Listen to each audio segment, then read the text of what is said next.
Last time हमने inventory valuation पे बात की थी, जिसमें हमने डिफरेंट सिस्टम उसके अंदर डिफरेंट मेथड्स और इस तरह की चीज़ों को हमने देखा। फिर आखिर में हमने कंपैरिजन किया कि इन्फ्लेशनरी ट्रेंड या डिफ्लेशनरी ट्रेंड के अंदर कौन सा मेथड हमारे लिए ज़्यादा इफेक्टिव हो सकता है फाइनेंशियल रिपोर्टिंग के पॉइंट ऑफ व्यू से और फिर टैक्स के पॉइंट ऑफ व्यू से। आज हम थोड़ा सा आगे जाएंगे, इन्वेंट्री का की मैनेजमेंट का टॉपिक आज हम देखने की कोशिश करते हैं। और यहाँ पे एक चीज मैं मेंशन करना चाहूँ कि इन्वेंट्री कंट्रोल पे उमर हयात की बहुत अच्छी वेबसाइट, बहुत अच्छी असाइनमेंट उसने सबमिट की है। तकरीबन उसने अपनी उसके अंदर सारी चीज़ों को कवर अप किया। तो हम देखते हैं इन्वेंट्री मैनेजमेंट इज अच्छा, इन्वेंट्री मैनेजमेंट और इन्वेंट्री कंट्रोल दोनों सेम टर्मिनोलॉजी है। Inventory management is essential for every business organisation. Inventory means etcetera, आपको पता है। इन्वेंट्री मैनेजमेंट के लिए कुछ दो तीन चार जो गाइडलाइंस हैं उनको जरा देखें। From the inventory management point of view, the following are the important requirements. कौन सी रिक्वायरमेंट है? Number one requirement that no inventory is purchase without proper authority. आपको पता है ऑर्गेनाइजेशन के अंदर एक सिस्टम होता है, तो आपके पास पूरी उसकी कोई भी चीज परचेज करेंगे तो प्रॉपर आपके पास किसके अथॉरिटी होनी चाहिए। द क्वांटिटी ऑफ, ये सेकंड लाइन बड़ी इंपॉर्टेंट है, इसको जरा गौर से देखें। The quantity of inventory purchase is in fact received. Issue क्या आता है इसमें के अंदर कि जो आपके डॉक्यूमेंट्स होते हैं, आपके इनवाइसेस होती हैं, उसमें तो क्वांटिटी आपको पूरी शो की जाती है, लेकिन एक्चुअली जब वो आपके पास इन्वेंट्री आई आती है आपके स्टोर रूम के अंदर, तो उसकी क्वांटिटी में एक फर्क होता है। That there should be a proper storage facility. Yes, आप जिस किस्म की इन्वेंट्री मंगवा रहे हैं, इन्वेंट्री का नेचर क्या है और उसको प्रॉपर आपके पास स्टोरेज की फैसिलिटी होनी चाहिए। There's no there's no material issued without proper authorization that the account provide, ये that the account provide a running balance। उसके साथ साथ आपके पास जो इन्वेंट्री कंट्रोल के जितने भी आपने जो लेजर रखे हुए हैं वो रनिंग बैलेंस लेजर में होने चाहिए कि जैसे ही कोई ट्रांजैक्शन इनकर की, आपने इसमें ऐड किया या माइनस किया है, उसके एंड पे आपने उसको साथ साथ आके बैलेंस करते रहें, ताकि आपको साथ साथ पता चले कि आपकी इन्वेंट्री में कितना चीज अवेलेबल है। लार्ज बिजनेस ऑर्गेनाइजेशन, यस, जब उनके पास अपने स्पेशलाइज परचेज डिपार्टमेंट होता है, ये थोड़ा सा एक ऑर्गेनाइजेशन, एक मीडियम टू लार्ज ऑर्गेनाइजेशन का स्ट्रक्चर को जरा गौर से देखें तो फाइनेंस डिपार्टमेंट के अंदर इनके पास फर्दर फोर पार्ट्स हैं या फोर सेगमेंट्स हैं। तो first one is the purchase department. Purchase department deal करेगा आपकी सारी परचेज, पूरी ऑर्गेनाइजेशन की, रॉ मटेरियल की परचेज है या अदर कोई उसकी परचेज है, इवन स्टेशनरी की परचेज है, जितनी भी ऑर्गेनाइजेशन की परचेज, उनकी जिम्मेदारी परचेज डिपार्टमेंट की होती है।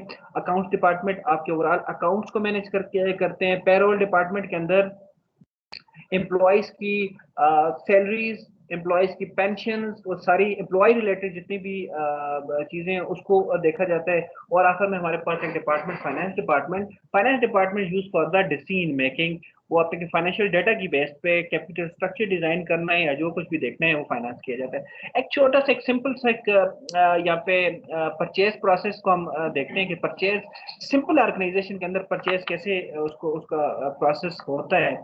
सबसे पहले आप अज्यूम करें कि you have a purchase department, जो स्पेशलाइज्ड डिपार्टमेंट है जिसके अंदर सारा कुछ डील किया जाता है। तो सबसे पहले आप रिक्विजिशन करेंगे। अब रिक्विजिशन मीन रिक्वेस्ट करेंगे, परचेज डिपार्टमेंट को एक रिक्वेस्ट भेजी जाएगी कि हमें इस नेचर का मटेरियल है या इस नेचर का हमें कुछ चीज परचेज करनी है और उसकी इतनी क्वांटिटी होनी चाहिए। अब जब आपके पास परचेज डिपार्टमेंट के पास आपके रिक्विजिशन आएगी, वो मैन्युफैक्चरिंग डिपार्टमेंट से आ रही है या इवन आपके ऑफिस से आ रही है, उसके बाद आपका जो परचेज डिपार्टमेंट है वो एक से ज्यादा सप्लायर्स को आइडेंटिफाई करेगा, एक से ज्यादा सप्लायर्स को, एक ही की तरफ नहीं जाना। और जितने भी सप्लायर ऑलरेडी आपकी लिस्ट के अंदर मौजूद हैं या कोई नया सप्लायर है, उनको आप उनसे आप फिर कोटेशन रिसीव करेंगे। जब आपके पास एक से ज्यादा कोटेशन आ जाएंगी, 2 4 5 6, तो आपने उन कोटेशन को फिर कंपैरिजन करना है। कंपैरिजन कभी भी आपने अपने प्रोडक्ट की क्वालिटी पे कंप्रोमाइज नहीं करना है, क्वालिटी सेम होनी चाहिए, लेकिन प्राइसेस को देखेंगे, प्राइसेस के अंदर कोई डिस्काउंट्स हैं या क्या है। उसके बाद आप जो विदाउट कंप्रोमाइजिंग क्वालिटी, आप अपने जो कोटेशन उसमें से जो कम कोटेशन उसको उसको उसको एक्सेप्ट करेंगे और उसको एलपीओ साइन किया जाएगा। LPO stand for the local purchase order. और जब लोकल परचेज ऑर्डर आप अपने सप्लायर को भेजेंगे और उसके बाद जब वो आपको इन्वेंट्री भेजेगा, तो ये याद रखेंगे रिसीव गुड्स विद एलपीओ, जो आपने ओरिजिनल एलपीओ भेजा था उसमें ये शो होगा कि जितनी चीजें आपने डिमांड की थी उतनी ही चीजें आपके पास आई हैं या उससे ज्यादा या कम आई हैं। और फिर आखिर में वही एलपीओ आपके अकाउंट्स डिपार्टमेंट में चला जाता है और उसी एलपीओ की बेस पे, जो बेसिकली एक लोकल परचेज ऑर्डर था, उसी एलपीओ की बेस पे बाद में जो भी आपके पास टर्म्स हैं पेमेंट के, उस पे टर्म्स के उस पे पे कर दिया जाता है। ये सिंपल से प्रोसेस है जहाँ पे रिक्विजिशन से स्टार्ट होता है और आखिर में अपने पेमेंट ऑफ एलपीओ पे आके खत्म होते हैं। अब एक ऑर्गेनाइजेशन के अंदर कुछ हमें साइंटिफिक फार्मूला से कुछ लेवल्स को मेजर करना जरूरी होता है। लेवल से मुराद ये है कि ताकि हमें कंफर्म हो जाए कि इसमें 3-4 किस्म के लेवल है। एक छोटी सी एग्जांपल कि हमें पता होना चाहिए कि हमारा मिनिमम लेवल क्या है, मिनिमम लेवल क्या है और हमारा डेंजर लेवल क्या है। लेट्स सपोज मिनिमम लेवल से मुराद ये है कि वो लेवल जहाँ पे हमने नया ऑर्डर प्लेस करना है। अब देखें हर ऑर्गेनाइजेशन का रॉ मटेरियल उसी उसी लोकेशन में अवेलेबल नहीं होता, लेकिन अब जरा सपोज करें कि हम अगर हमारे पास हमारा ऑर्डर प्लेस करने से लेकर नया मटेरियल हमारी फैक्ट्री तक पहुंचाने तक मैं सपोज करता हूँ 10 दिन लगते हैं, तो इसका मतलब ये है कि आपके पास हर वक्त 10 दिन का जो रॉ मटेरियल वो अवेलेबल होना चाहिए। अगर 10 दिन का, जैसे ही 10 दिन के लेवल को टच करेगा आप उसी वक्त नया ऑर्डर प्लेस कर दें। इसलिए कि जो जो आपका मटेरियल आपके जो आपका रॉ मटेरियल आपकी फैक्ट्री में पहुंचा आने तक भी 10 दिन लग जा सकते हैं, और उन्हीं 10 दिनों में जो आपके पास ऑलरेडी मिनिमम लेवल है जो आपका स्टॉक है वो वहां पे यूज कर दिया जाएगा। अगर आपने अपने स्टॉक को प्रॉपर्ली मैनेज न कर सके तो आपको सबसे बड़ा जो लॉस होगा वो आपके फिक्स एक्सपेंसेस का लॉस है। फिक्स एक्सपेंसेस में दो चीजें बड़ी इंपॉर्टेंट है। नंबर वन ये कि जो आपके एम्प्लॉयज हैं वो फारग बैठे रहेंगे, फैक्ट्री नहीं चल रही है वो फारग होंगे, और उसके साथ साथ जो ओवरहेड की हमारे पास कास्ट है जिसमें इलेक्ट्रिसिटी भी है, जिसमें और डेप्रिसिएशन है वगैरह वगैरह, जो भी एम्प्लॉयज आप लेट सपोज एक वॉचमैन है या वो लोग हैं वो तो उनको तो हमने सैलरी देनी है, लेकिन चूंकि due to the shortage of raw material हमारी चूंकि मैन्युफैक्चरिंग बंद हो जाएगी तो हमें उसको लॉस करना। इसीलिए इन चीजों से बचने के लिए अकाउंटेंट कुछ लेवल मेजर करते हैं और उन लेवल को क्वांटिटेटिवली अपने पास नोट रखते हैं और उसी को देखते हैं। In order to ensure the optimum quantity of material is purchase, optimum mean a best quantity purchase and stock, neither less nor more. अच्छा एक और बात भी है। अब क्वेश्चन ये है कि यार हमारे पास मटेरियल खत्म हो जाता है जल्दी, हम ऐसा करते हैं कि तकरीबन 20 ट्रक मटेरियल अच्छा एक ही दफा परचेज कर लेते हैं। इस चीज पे सोचते हैं नहीं, इतना नहीं करना। आपने ना तो ज्यादा बहुत ज्यादा कम करना है, ना ना कुछ ज्यादा ज्यादा अपने पास रखना है और ना कम रखना है। कम का आपको पता चल गया है कि जैसे कम होगा अल्टीमेटली जैसे ही हमारे पास रॉ मटेरियल शॉर्ट हो जाएगा हमारी फैक्ट्री काम नहीं करेगी, फैक्ट्री काम नहीं करेंगे मजदूर वैसे बैठे रहेंगे, ओवरहेड के हमें खर्चे पड़ेंगे। अच्छा दूसरा केस देख लेते हैं, अगर आपके पास बहुत ज्यादा मटेरियल है फिर क्या करेंगे? ओ भाई बहुत ज्यादा अगर मटेरियल हमारे पास होगा सबसे पहले तो हमें उसके लिए बहुत बड़ा स्टोरेज चाहिए होगा। अब स्टोरेज के साथ स्टोरेज एक सिर्फ स्टोर रूम नहीं होता, मटेरियल भी डिफरेंट नेचर का होता है, कोई ग्लास है कोई स्टील है वगैरह वगैरह, तो हमें उस तरह से उसको मैनेज भी करना होगा और उसके अगेंस्ट हमें काफी सारे चीजों को एक्सपेंसेस को इनकर करना पड़ेगा। सो हमने ऐसी ऐसी एक पिन पॉइंट करके हमारे पास एक ऐसी एक वैल्यू होनी चाहिए जिसमें कंफर्म हो कि जी आपके पास 200,000 यूनिट्स होने चाहिए, इससे ज्यादा नहीं होने चाहिए, और हमारे पास 50 यूनिट से कम नहीं होने चाहिए। कुछ इस तरह का हमारे पास लेवल हो ताकि आगे चल के हम इससे काम कर सकें। The book keeper applied scientific techniques of material management. कोई खास साइंटिफिक टेक्निक नहीं है, सिर्फ छोटे छोटे फार्मूले हैं, उसकी बेस पे हमें जैसे एक रेशियो एनालिसिस होता है, हमें ओवरऑल एक अपने डिफरेंट लेवल को हमने देखना है। सबसे पहले हम ये समझना चाह रहे हैं कि डिफरेंट लेवल क्या होते हैं। नंबर 1 लेवल है आपका ऑर्डर लेवल। बेटा ऑर्डर लेवल ऐसा लेवल है जिस पे आप नया ऑर्डर इनिशिएट करते हैं। लेट्स सपोज जैसे मैंने अभी कहा कि आपके पास अगर आपके पास मटेरियल के अंदर आपके पास 100 यूनिट हो जाएंगे, हमें ऑर्डर लेवल ये बताएगा। ऑर्डर लेवल का एक और नाम भी है जिसको बोला जाता है री ऑर्डर लेवल, ठीक है, कि आपने दोबारा नया ऑर्डर कब प्लेस करना है। अब नया ऑर्डर प्लेस करने के लिए आपने अपने स्टोर रूम को उसके साथ लिंक अप करना है कि जिस स्टोर रूम के अंदर अगर हमारे पास 100 यूनिट्स रिमेनिंग रह गए, जिस दिन 100 यूनिट को वो वैल्यू टच करेगी उसी दिन हम ऑर्डर प्लेस कर देंगे। इसलिए कि नया ऑर्डर आने तक चूंकि वो हमारे पास वो 100 यूनिट अवेलेबल है यूज करने के लिए, उस वक्त तक नया ऑर्डर भी हमारे पास आ जाएगा, दोबारा रिप्लेनिश हो जाएगी हमारी इन्वेंट्री और उसको हम यूज कर सकेंगे। उसके बाद एक मैक्सिमम लेवल है, जैसे मैंने आपको बताया, ये बेस करता है आपके कुछ डिफरेंट इंडिकेटर्स पे, आपके स्टोर कैपेसिटी के ऊपर भी। और दूसरी एक और चीज भी है, ऊपर में एक और भी एग्जांपल देना भूल गया कि अगर आपका स्टॉक आप बहुत ज्यादा मंगवा लेंगे तो उसमें एक तो स्टोरेज की फैसिलिटी वगैरह उस पर कास्ट भी है। दूसरी बात ये कि आप अपने precious asset which is a cash वो आप वो यूज कर रहे हैं, आप उसको आप किसी और जगह भी यूज कर सकते हैं। वैसे आपके पास अगर आपको इन्वेंट्री आप इकट्ठी 5 सालों के लिए इन्वेंट्री अगर परचेज कर लेते हैं, आगे चल के बेटा एक और भी हमारा टॉपिक आया बड़ा इंपॉर्टेंट है, जस्ट इन टाइम इन्वेंट्री, कि जिसमें हमने स्टोरेज की फैसिलिटी वगैरह को इग्नोर करते हैं, उसी वक्त इन्वेंट्री है वो यूज करें, उससे भी हमारे हमें बेनिफिट है। तो नंबर 1 हमारा ऑर्डर लेवल था जी। नंबर 1 इसको माइंड में रखना है कि ऐसा लेवल जहाँ पे एक नया ऑर्डर प्लेस करना पड़े।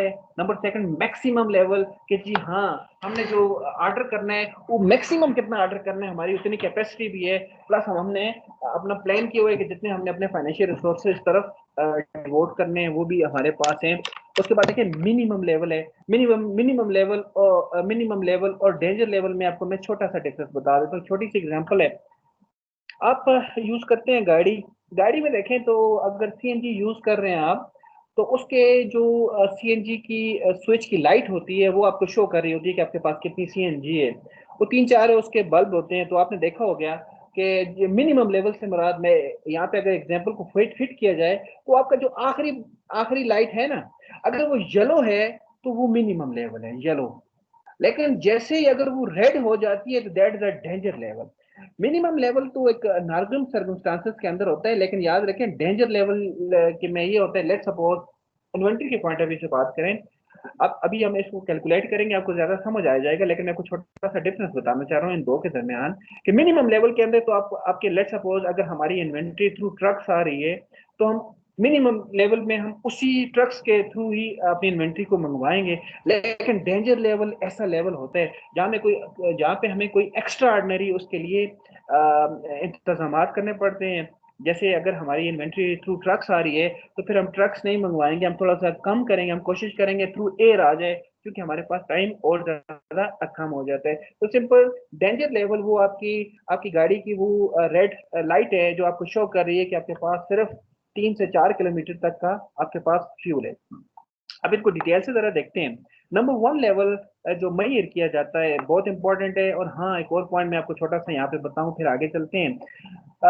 बेटा क्वेश्चन के पॉइंट ऑफ व्यू से कभी भी ये 4 5 6 लेवल आपको अगर दिए हो आपने फाइंड करना है तो याद रखिएगा सबसे पहले जो हमने लेवल फाइंड करना है वो ऑर्डर लेवल या री ऑर्डर लेवल है। अब क्वेश्चन ये है कि ये ऑर्डर लेवल री ऑर्डर लेवल हम क्यों फाइंड करेंगे, आप अभी देखेंगे कि ये दूसरे मैक्सिमम लेवल मिनिमम लेवल, इन दो लेवल्स के लिए हमारे पास पहले ऑर्डर लेवल होना जरूरी है। ऑर्डर लेवल जो है वो ऑलरेडी मैक्सिमम लेवल और मिनिमम लेवल का जो फार्मूला है उसमें यूज होगा। तो सिंपल अगर आपको आपको किसी भी तरह से डेटा दिया जाए और कभी किसी तरह से भी आपसे पूछा जाए, लेकिन आपका सीक्वेंस ये होना चाहिए कि पहले आप ऑर्डर लेवल मालूम करें, फिर आपकी मर्जी है ऑर्डर लेवल के बाद आप मिनिमम लेवल भी मालूम कर सकते हैं, मैक्सिमम लेवल भी मालूम कर सकते हैं, danger level is a simple level.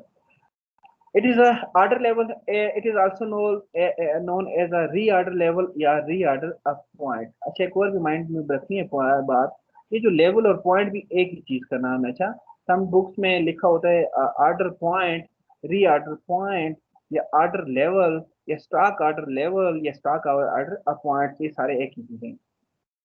It is the point, ये लाइन जरा इंपॉर्टेंट है, इसको जरा गौर से देखें, इसी में एक ही इसी एक लाइन के अंदर सारी कहानी इसके क्लियर हो जाती है, फिर फॉर्मूला है। It is a point at which it become essential to initiate purchase order.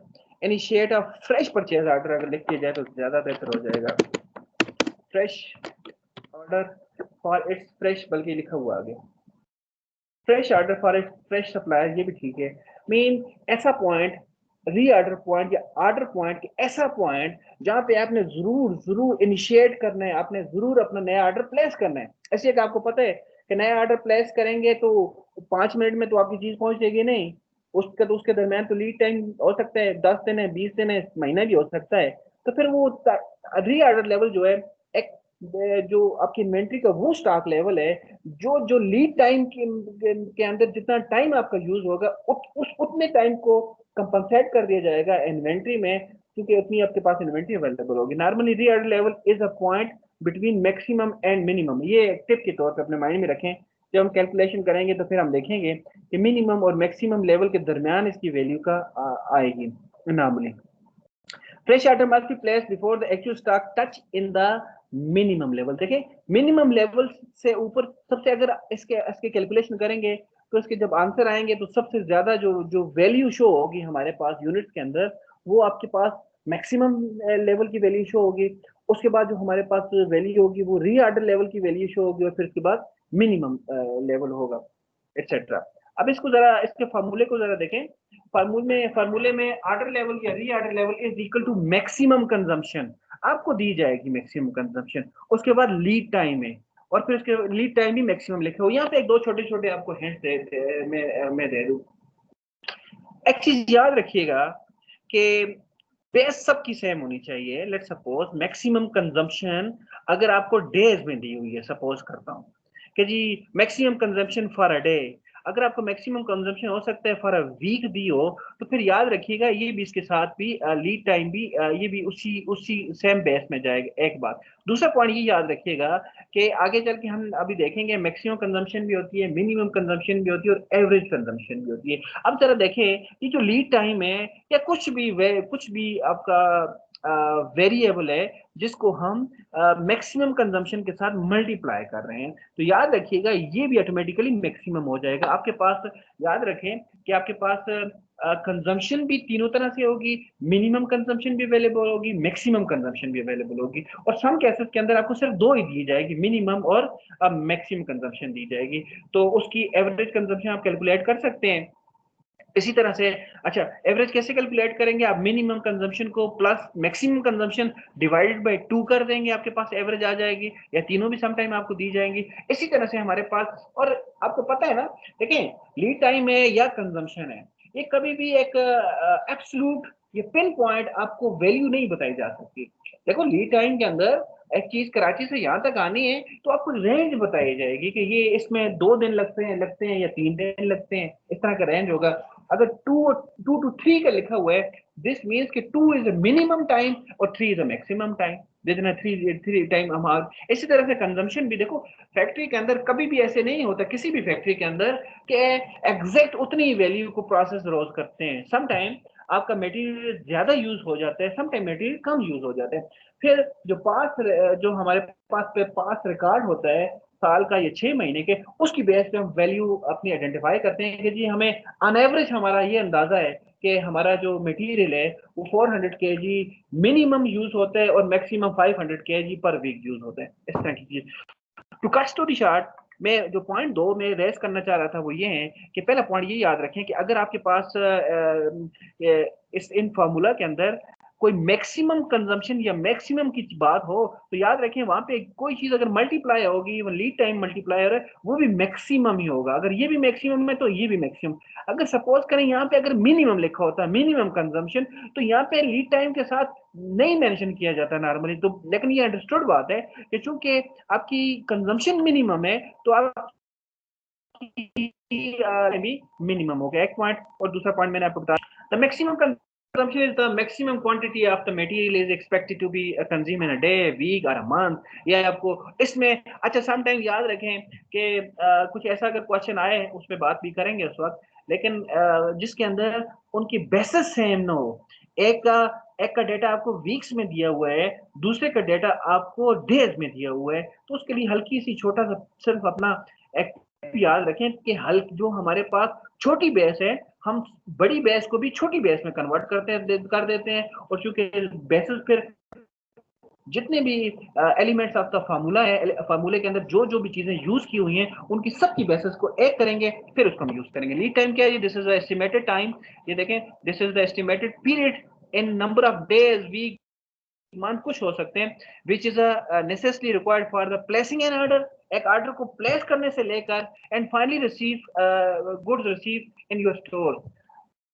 आज अगर मैं ऑर्डर कर रहा हूँ और मैं 10 दिन के बाद मेरे पास चीज आ रही है, तो इसका मतलब है आज से लेकर 10 दिन तक जो भी है वो सारी मेरा लीड टाइम का सेटअप किया जाएगा। अब थोड़ा सा इसके बाद इसको ये तो सबसे पहले हमारा ऑर्डर लेवल था, इसके फार्मूले को आप अपने माइंड में याद रखें। अगेन मैं इसको फिर बताता हूँ आपको, order level is equal to, और ये फार्मूला बहुत इंपॉर्टेंट है, इसलिए कि जब हम मिनिमम लेवल या मैक्सिमम लेवल कैलकुलेट करेंगे उसके लिए भी हमारे पास ऑर्डर लेवल होना जरूरी है। और सम टाइम ऐसे केसेस भी होते हैं जहाँ के जिसके अंदर कोई ऐसे केसेस भी होते हैं जिसके अंदर हमारे पास कुछ चीजें अवेलेबल नहीं होती, वो फिर हो जाती है। अच्छा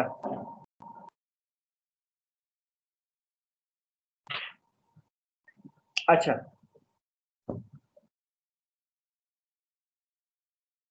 अच्छा, नेक्स्ट पे चलते हैं। अच्छा, ये दिस इज इम्पोर्टेंट। अच्छा, मैं ये कहना चाह रहा था अगेन कि अगर आपको सिर्फ मैक्सिमम स्टॉक लेवल भी आपसे पूछा जाए तो उसके लिए भी आपने ऑर्डर लेवल क्योंकि कैलकुलेट करना है, तो ये ऑर्डर लेवल का फॉर्मूला अपने माइंड में रखें। Order level is equal to maximum consumption multiply by lead time. अब लीड टाइम के साथ अगर मैं मैक्सिमम नहीं भी लिखता, मैं इसको काट देता हूँ, लेकिन आपको पता है चूंकि इसके साथ ये वाला मैक्सिमम है तो ये भी मैक्सिमम है। आगे चलते हैं जी, मैक्सिमम स्टॉक लेवल। अच्छा, ये जरा देखें, ये मैक्सिमम कंजम्पशन और मैक्सिमम स्टॉक लेवल में कंफ्यूजन नहीं करनी, डिफरेंट चीजें सारी, ठीक है।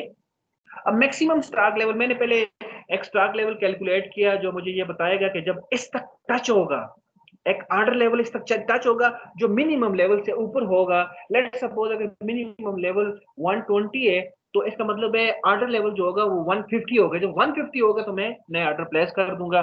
वो फिर आगे चल के हमें वो वहां पे एक बहुत बड़ा क्वेश्चन मार्क है। वहां पे क्वेश्चन मार्क ये है कि सपोज करता हूँ 150 मेरे पास ऑर्डर लेवल है और मिनिमम लेवल मेरे पास 100 है, तो मैं 150 पे ऑर्डर प्लेस करूंगा। अब बहुत बड़ा क्वेश्चन मार्क ये है कि भाई मैं कितनी क्वांटिटी से ऑर्डर प्लेस करूंगा, मैं 100 यूनिट करूंगा, 200 करूंगा या 2 लाख यूनिट करूंगा, ये आपको आगे बताएगा economic order quantity. Maximum stock level की तरफ आते हैं कि जी इससे ज्यादा आपका मैक्सिमम स्टॉक लेवल नहीं होना चाहिए। इसमें देखें, इसमें सबसे पहले maximum stock level is equal to reorder level में। अगेन वो जो हम पहले री ऑर्डर लेवल हमने कैलकुलेट किया उसकी वैल्यू यहाँ पे लिख लेंगे। अब यहाँ पे जरा गौर करें, यहाँ पे लिखा हूँ मिनिमम कंजम्पशन, ये मैक्सिमम स्टॉक लेवल है लेकिन इसके अंदर मिनिमम कंजम्पशन है और लीड टाइम है। अब आपने लीड टाइम में मिनिमम लीड टाइम लेना है, आपको जो भी दिया हुआ है उसमें मिनिमम लीड टाइम लेंगे, इसको आपस में मल्टीप्लाई करेंगे और आखिर में यहाँ पे दिया हुआ इकोनॉमिक ऑर्डर क्वांटिटी EOQ। बेटा EOQ की तरफ हम आखिर में जाएंगे, लेकिन मैं सिर्फ इतना ही बता देता हूँ कि ये EOQ जो इकोनॉमिक ऑर्डर क्वांटिटी है ये आपको वैल्यू दी जाएगी यहाँ पे, जिसको आपने सिर्फ पुट करना होगा। लेकिन आगे चल के हम इकोनॉमिक ऑर्डर क्वांटिटी को खुद डिफाइन करेंगे। इकोनॉमिक ऑर्डर क्वांटिटी से मुराद वही है कि अगर ऑर्डर लेवल पे मैंने अब ऑर्डर प्लेस करना है तो भाई कितना कितना ऑर्डर प्लेस करना है, तो वो आपको इकोनॉमिक ऑर्डर क्वांटिटी बताती है जो आपके लिए बेनिफिशियल हो, आपके लिए इकोनॉमिकल हो कि जी आपने 200 यूनिट को ऑर्डर करना है या 300 यूनिट को ऑर्डर करना है, ये आपको वो बताएगा। ये हम आखिर में करेंगे। यहाँ पे जो स्टार्ट में जो लेवल हम फोर्थ लेवल फाइंड करेंगे इसके अंदर आपको इसका इकोनॉमिक ऑर्डर क्वांटिटी का डेटा गिवन होगा, आपने इसको कैलकुलेट नहीं करना। ये सारी चीजें हुई हैं। इकोनॉमिक ऑर्डर क्वांटिटी देख लेते हैं, नई चीजें।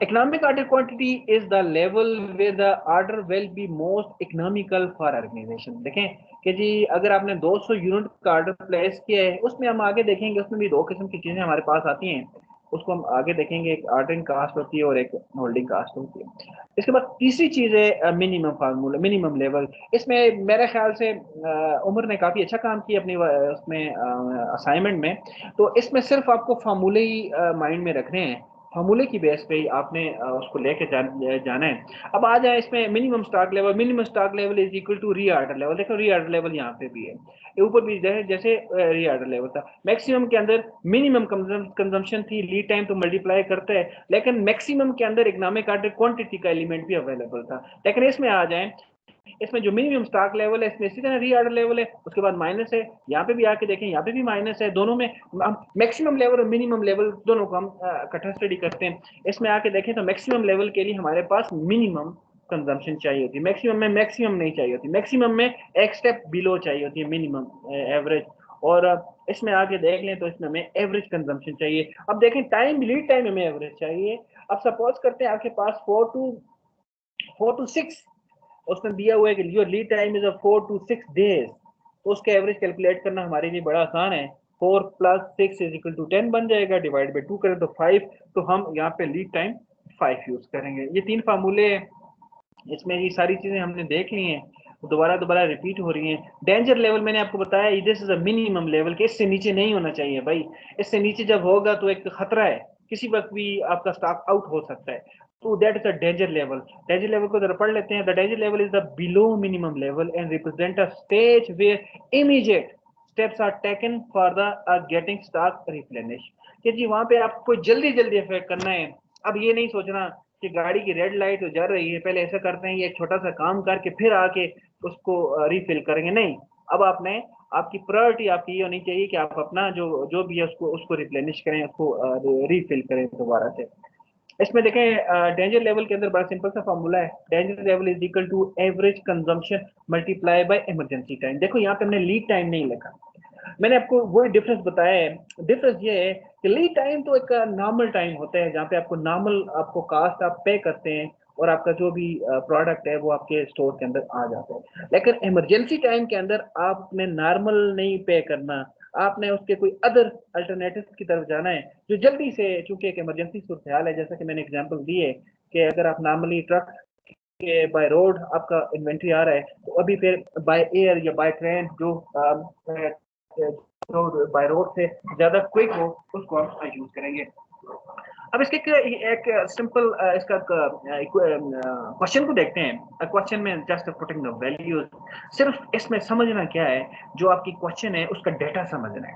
समटाइम मैंने आपको बताया maximum stock level is a different thing, maximum consumption is a different thing, और एवरेज कैसे कैलकुलेट करनी, ये छोटी छोटी 2-4 बातें इनको हम देखते हैं। क्वेश्चन पढ़ते हैं जी, what do you understand by the maximum stock level. देखिए इसने पहले लिखा है मैक्सिमम स्टॉक लेवल, लेकिन हमें मैक्सिमम स्टॉक लेवल हम पहले कैलकुलेट नहीं कर सकते, हम फर्स्ट कैलकुलेट करते हैं नॉर्मली री ऑर्डर लेवल या ऑर्डर लेवल, उसके बाद आपकी मर्जी है मिनिमम स्टॉक लेवल या मैक्सिमम स्टॉक लेवल कैलकुलेट करें। ये भी हमसे जो डिमांड करने जा रहा है डिफरेंट तरह से, हमसे क्वेश्चन पूछ रहा है, लेकिन इसका अल्टीमेटली मकसद ये है कि आपने 3 लेवल को फाइंड करना है, एक मैक्सिमम स्टॉक लेवल को फाइंड करना है, मिनिमम स्टॉक लेवल को फाइंड करना है और फिर री ऑर्डर लेवल को फाइंड करना है। तो सीक्वेंस हमें ये बताता है कि सबसे पहले आपने री ऑर्डर लेवल फाइंड करना है, इसलिए कि मैक्सिमम और मिनिमम स्टॉक लेवल के अंदर री ऑर्डर लेवल की भी हमें वैल्यूज को पुट करना होता है। तो यहाँ पे स्टार्ट करें तो यहाँ पे लिखा हुआ है री ऑर्डर क्वांटिटी, ये जरा देखें री ऑर्डर क्वांटिटी। अच्छा, reorder level is a different thing, reorder quantity is a different thing, कि जी आप जब ऑर्डर कर रहे हैं तो कितनी क्वांटिटी से आप ऑर्डर करेंगे। वो कह रहे हैं कि 1500 यूनिट, ओके, ये हमारे पास ऑलरेडी मैक्सिमम स्टॉक लेवल के अंदर हमारे पास EOQ हमें यूज करनी थी, ये वैल्यू उठा के यहाँ पे हम पुट कर देंगे, सिंपल। और क्या है जी, आगे चलते हैं। इसके बाद देखिए लीड टाइम है, यस, लीड टाइम क्या आप करें 4 to 6 वीक्स। हाँ, अभी अब बात वीक्स में चल रही है, लिहाजा वीक्स में चल रही है तो याद रखें। इसके बाद कंजम्पशन भी वीक्स में होनी चाहिए, अगर नहीं है तो उसको वीक में कन्वर्ट करना पड़ेगा। अगर डेज में कोई चीज है तो फिर ऊपर से नीचे की तरफ आके उसको मतलब छोटी जो आपकी बेस है उसकी तरफ हमने कन्वर्ट करना है।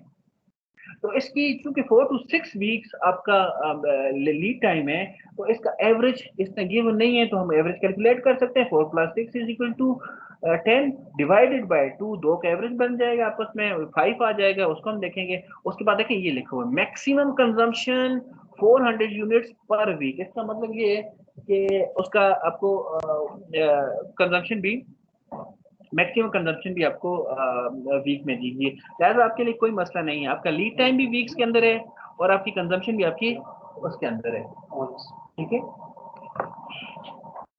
अब आगे चलते हैं तो देखिए एवरेज कंजम्पशन आ गई। एवरेज कंजम्पशन आपके पास already average consumption 325 unit per week और minimum consumption is 250 units per week आपके पास। ये आपके पास सारा डेटा अवेलेबल है। अब हमने सिर्फ अपना इसको सिर्फ आपने थोड़ा सा प्रैक्टिस करेंगे, बल्कि अभी मुझे उम्मीद है जो लोग मुझे सुन रहे हैं अगर आराम से सुकून से बैठ के सुन रहे हैं वो तो उनको समझ, अभी तक फार्मूला हमने 10 दफ़ा इसीलिए बार बार मैं इस फार्मूले को रिपीट कर रहा हूँ ताकि दोबारा आपको इसको याद करने की ज़रूरत ना पड़े, आपके माइंड में हो। वी नो के order level is equal to maximum consumption multiply by lead time which is definitely a maximum. अब हम यहाँ पे आके क्वेश्चन में पुट करते हैं वैल्यू। सबसे पहले फार्मूला पुट किया हमने, लिखा, उसके बाद हमने यहाँ पे हमें चाहिए we need a maximum consumption. Maximum consumption ये लिखा हुआ है, मैक्सिमम कंजम्पशन 400 यूनिट्स, 400 यूनिट यहाँ पे पुट कर दिए। उसके बाद फार्मूला में हमें चाहिए था lead time which is also maximum, तो this minimum lead time level. दो हमें रेंजेस दी गई हैं, छोटी रेंजेस मिनिमम, बड़ी इज मैक्सिमम, मल्टीप्लाई बाय 6। आपने 6 पुट किए। और ये याद रखें कि इसको कभी भी इस तरह से नहीं लिखना आपने। ये सिर्फ इस तरह नहीं है कि आप यहाँ पे लिखना reorder level is equal to 24। What do you mean by 24? Mean ये मैथमेटिक्स का क्वेश्चन नहीं होगा। आपने ये साथ जरूर बताना है कि यूनिट्स पर वीक। अब इसमें दो चीजें आपके पास आ गई। एक तो आपने यूनिट्स की तरफ इशारा कर दिया, तो यूनिट्स नॉर्मली हम यूनिट्स की वर्डिंग को ज्यादातर इन्वेंट्री के कॉन्टेक्स्ट में लेते हैं। हमें समझ आ गया कि जी अच्छा, आपने री ऑर्डर लेवल के लिए आपने यूनिट्स की बात की है, फिर साथ हमने पर वीक की बात की है। जैसे मैंने आपको बताया, दिस इज मोस्ट इंपॉर्टेंट कि जी हमारी जो हम लेवल बनाना जा रहे हैं, लेवल का जो डाटा है वो किस, उसकी फ्रीक्वेंसी क्या है। अगर वीकली है तो फिर उसको वीकली देखेंगे। इसी तरह दूसरे में आ जाए, मैक्सिमम स्टॉक लेवल में हमें पता है कि मैक्सिमम स्टॉक लेवल के अंदर हमने री ऑर्डर लेवल को पहले कैलकुलेट करना है, हमें पता है, जो ऑलरेडी हमने कैलकुलेट कर लिया है, सिर्फ वैल्यू पुट करेंगे। माइनस में होगा, यहाँ पे हमें याद है कि मिनिमम कंजम्पशन है तो मिनिमम लीड टाइम होगा। अब देख लें 4 to 6 तो 4 होगा हमारे पास, और प्लस यहाँ पे एक और वैल्यू भी इकोनॉमिक आर्टिकल क्वांटिटी की, वो खुद प्रोवाइड करेगा, हमने नहीं कैलकुलेट करनी। तो यहाँ पे देख लें 2400 लिखा यहाँ पे एज इट इज, जो री ऑर्डर लेवल था। हम मैक्सिमम, हमारे पास जो मिनिमम कंजम्पशन है उसको देखें तो मिनिमम कंजम्पशन आपके पास ये अवेलेबल है। एक डेटा के अंदर दो तीन चीजें भी अवेलेबल है। यहाँ पे लीड टाइम लिखा हुआ है, लेकिन छोटा सा इसमें यहाँ पे इसका डेटा भी दिए हुए, तो इसको जरा गौर से पढ़ना है सारे को। 250 हमने लिख दिया, और हमें पता है लीड टाइम इसका 4 है, और इकोनॉमिक ऑर्डर क्वांटिटी जो री ऑर्डर क्वांटिटी भी जिसको बोलते हैं, ये दोनों इसके नाम है। समटाइम ईओक्यू नहीं भी लिखा जाता, री ऑर्डर क्वांटिटी लिखा जाता है। मतलब आपको समझ आ जाए कि जब भी हमने ऑर्डर प्लेस करने हैं तो उसमें कितने यूनिट्स होने चाहिए, वो आपको इकोनॉमिक ऑर्डर क्वांटिटी ही बताता है। आगे चलते हैं, तो इसमें 1500 putting the values you will get 2900 per week. अब देख लें, हमने एक आइडिया माइंड में रखा था कि जो आपका री ऑर्डर लेवल है वो आपकी मैक्सिमम स्टॉक लेवल और मिनिमम स्टॉक लेवल के दरमियान में होगा, और डेंजर लेवल बिल्कुल आखिर में होगा। देख लें कि सबसे ज्यादा वैल्यू जो जनरेट होगी वो मैक्सिमम स्टॉक लेवल की जनरेट होगी। ये देख लें, मैक्सिमम स्टॉक लेवल 2900 की वैल्यू यहाँ पे जनरेट है, और यहाँ पे री ऑर्डर लेवल की वैल्यू 2400 जनरेट की हुई है। ओके, अब हम मिनिमम स्टॉक लेवल कैलकुलेट करते हैं। मिनिमम स्टॉक लेवल आपको पता है एवरेज कंजम्पशन है, और इसके बाद लीड टाइम भी आपके पास एवरेज हो जाएगा। ये दोनों वैल्यूज हमारे पास ऑलरेडी गिवन है। ये देखें, एवरेज कंजम्पशन 325 आपके पास गिवन था। एवरेज लीड टाइम कैलकुलेट करने के लिए 4 + 6 डिवाइड बाई 2 किया, तो हमारे पास ऑलरेडी 5 आ गया। इसकी वैल्यू पुट किया तो हमारे पास ये आंसर आ गया 775 पर यूनिट पर वीक जो है, ये हमारे पास मिनिमम स्टॉक लेवल है। ये देख लें, मैक्सिमम स्टॉक लेवल वो कह रहा है कि जी 2900 से ज्यादा स्टॉक आपके पास नहीं होना चाहिए, इतना ही यूज करें। और जब आपके पास आपका लेवल 2400 आए, फिर आप ऑर्डर प्लेस करें, और आपका आपका स्टॉक लेवल कभी भी 775 से नीचे नहीं होना चाहिए। 775 से जब नीचे हो जाएगा तो वो आपका डेंजर लेवल होगा। एक छोटा सा क्वेश्चन और देखते हैं, उसकी कुछ चीजें तो इसी तरह से हैं, लेकिन थोड़ा सा क्वेश्चन की प्रेजेंटेशन डिफरेंट है, इसको देख लेते हैं। Following are the information provided by the concern department about the two component. इससे पहले हमारे पास एक ही कंपोनेंट था, मेंशन नहीं भी था, लेकिन हमें अंदाजा हो रहा था कि एक ही कंपोनेंट है, एक ही यूनिट है। यहाँ पे फर्क सिर्फ इतना है कि मोर देन वन यूनिट्स हैं, more than one component of inventory आपके पास अवेलेबल है, जिसका नाम वुड और स्टील है। अब आपने वुड और स्टील दोनों को देखना है, और इसको थोड़ा सा इसमें इनकी डेटा को मिक्सअप नहीं करना। जो आपको डेटा दोनों के लिए दिया जाए, दोनों के लिए अगर सेम है तो ठीक है, लेकिन कुछ डेटा दोनों के लिए फर्क होगा, एक का डिफरेंट होगा, दूसरे का डिफरेंट होगा। क्योंकि ऐसा बहुत कम होता है कि कोई दो इन्वेंट्रीज हो वो सेम क्वांटिटी में किसी भी यूनिट को बनाने के लिए इस्तेमाल हो। बहुत कम इस तरह का केस होता है। कुछ एक चीज की क्वांटिटी ज्यादा यूज होती है, दूसरे की कम यूज की जाती है। अब ये जो तीन ऊपर वाली तीन वैल्यूज आपको दी गई है, ये जेनेरिक वैल्यूज हैं। जेनेरिक वैल्यू से मेरी मुराद ये है कि ये तीनों वैल्यूज जो है ये दोनों दोनों के अंदर इस्तेमाल होगी। जिसमें देखा ना मैक्सिमम मिनिमम यूजेज उसने किया हुआ है कि 25 यूनिट पर वीक है। अब यहाँ पे चूंकि वीक है तो हम आगे वीक ही को कंसिडर करेंगे। मैक्सिमम आपके यूजेज, यूजेज मीन कंजम्पशन और usages is a same thing, आपको पता है 75 है। उसी तरह से आपकी एवरेज कंजम्पशन जो है वो 50 है। दोनों को प्लस करें डिवाइड बाई 2 करें से भी 50 आ जाएगा। अब आगे आगे देखें रीऑर्डर क्वांटिटी, देखो रीऑर्डर क्वांटिटी नाम लिखा हुआ है इसमें। अब हमें पता है कि रीऑर्डर क्वांटिटी को हम बोलते हैं EOQ, इसलिए हमें पता है, लिहाजा कोई इशू नहीं है हमें। हम आगे चल के जब मैक्सिमम स्टॉक लेवल की वैल्यू कैलकुलेट करें वहां पे डालते हैं। अब ये देखें ये दोनों इसने रीऑर्डर क्वांटिटी में दोनों चीजें दे दी, वुड के लिए 300 यूनिट्स और इसके लिए 500 यूनिट। इसी तरह रीऑर्डर पीरियड, अब आप सोच रहे होंगे यार रीऑर्डर लेवल भी हमें समझ आ गया, एक ऐसा लेवल जिसको रीऑर्डर पॉइंट भी बोलते हैं, ये भी बात समझ आ गई। रीऑर्डर क्वांटिटी भी बात हमें समझ आ गई कि आपने दोबारा जब ऑर्डर प्लेस करना है तो उसमें क्या क्वांटिटी होनी चाहिए। या ये रीऑर्डर पीरियड क्या है, तो यार ये रीऑर्डर पीरियड थोड़ा सा नाम चेंज किया है, it is simple lead time. Lead time को हम रीऑर्डर लीड टाइम हम प्री ऑर्डर पीरियड हम लीड टाइम को ही बोलते हैं। ये सिंपल इज लीड टाइम। इसमें 4 to 6 वीक्स आपके पास वुड के लिए, 2 to 4 वीक आपके पास स्टील के लिए। अब देखें इमरजेंसी लीड टाइम भी आपको गिवन है। इमरजेंसी लीड टाइम जैसे मैंने बताया उसमें कुछ इमरजेंसी की सूरत होती है और कुछ जल्दी जल्दी हमें कुछ आउट ऑफ द बॉक्स सोचना पड़ता है और कुछ नया प्लान लेके आना। Calculate each of the following component, each आपने दोनों कंपोनेंट के लिए चारों की चारों चीजें कैलकुलेट करनी है। और हम स्टार्ट करेंगे जी बिस्मिल्लाह करके। सबसे पहले हम कैलकुलेट करेंगे मैक्सिमम स्टार्ट में रीऑर्डर लेवल हम कैलकुलेट करेंगे। रीऑर्डर लेवल करने के लिए मैक्सिमम कंजम्पशन जरूरी, लीड टाइम भी मैक्सिमम है। अब देखें सबसे पहले वुड और स्टील दो अलग अलग चीजें हैं। इसमें आके देखें तो ये देखें ये तीनों minimum consumption, maximum consumption, average consumption, ये तीनों के लिए सेम है, एक ही वैल्यू है तीनों के लिए, ठीक है, इसमें फर्क नहीं है। तो लिहाजा मैक्सिमम कंजम्पशन अगर आपके पास 75 फॉर वुड है तो डेफिनेटली 75 फॉर स्टील भी होगी। लिहाजा मैंने यहाँ पे दोनों पे 75 लिख दिया। सपोज ये मैंने दोनों पे 75, अब सपोज करें पहले मैंने दोनों पे 75 लिख दिया। अब लीड टाइम है, हाँ लीड टाइम में फर्क है। लीड टाइम मुझे कौन सा चाहिए, मैक्सिमम चाहिए, तो मैं यहाँ पे आ गया। वुड के लिए मैक्सिमम लीड टाइम हमारे पास 4 है और स्टील के लिए हमारे पास 2 है। ये यहाँ पे मैं इसको मैक्स ये सॉरी मैक्सिमम मैक्सिमम हमें देखना होता है। मैक्सिमम 6 है हमारे लिए वुड के लिए और 4 है हमारे पास स्टील के लिए। तो ये देखें 6 से मल्टीप्लाई किया, ये 4 से मल्टीप्लाई किया, इससे हमारे पास पूरी स्टेटमेंट हमने पूरी कंप्लीट लिखी, 450 यूनिट्स पर वीक और इसी तरह से 300 यूनिट्स पर वीक। अब हम सेकंड की तरफ जाते हैं। जो हमारे पास मैक्सिमम स्टॉक लेवल है, मैक्सिमम स्टॉक लेवल का फार्मूला हमें ज़बानी याद हो गया अभी तक कि री order level minus minimum consumption multiply bye minimum lead time plus economic order quantity. तो अब यहाँ पे देख लें री ऑर्डर लेवल दोनों क्या डिफरेंट आया है। एक का आया 450 है, वो 450 हमने लिख दिया। दूसरे का 300 आया, उसका 300 लिख लिया।